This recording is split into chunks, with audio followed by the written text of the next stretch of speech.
Il y a longtemps, sur une île lointaine, très lointaine, naissait, justement, à la flamme d'une chandelle, Edgar. Cet enfant-là, on l'avait attendu. Dans certaines autres histoires, ils l'attendent 3 ans. Lui, on l'avait juste attendu 1 an. On aurait dit que la nature retenait cette abomination de naître. Fait qu'on avait fini par trouver quand même un docteur qui avait transformé un forceps en qu'est-ce qu'on appellerait aujourd'hui un vice-grip. Puis, à force de tirer, toute la journée, à 2 hommes, en soirée, ils sont venus à bout, puis ils ont sorti ce qui semblait être un enfant, puis ils ont remis ça à la mère. La mère, normalement, elle aurait dû le trouver beau. Mais surprise qu'elle était de voir ça, cette laideur-là, bien, elle l'a pitché, elle l'a lancé, puis c'est là qu'elle a fait tomber la chandelle, puis qu'elle a mis le feu aux poudres. On ne sait pas ce que les poudres faisaient dans l'histoire, mais la maison s'est volatilisée, la mère est morte, l'enfant, on l'a retrouvé dans des décombres le lendemain. Ça ne l'avait pas vraiment amélioré ni rendu plus laid, il était comme égal. Il était égal. Nous, les prétendants, généralement, on serait du genre à parler tout les premiers 10 minutes de la laideur de l'enfant et ensuite de conclure. Mais il y a comme vraiment des... On va se faire pousser à l'extérieur.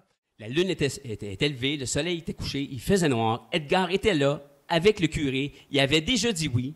Bon, elle a débarqué du bateau, elle n'a pas eu le choix de dire oui. Comme il faisait noir, elle n'a rien vu, puis lui non plus. Puis ils sont retrouvés à la maison pour la nuit de noces. Oui. Ça, la nuit de noces, c'est une autre de nos grandes spécialités. Oui. On aimerait ça en parler, mais on ne pourra pas. Alors, on n'a pas le temps. Le lendemain, Edgar est là à la chandelle, puis là, on sent la morsure des crocs de l'amour.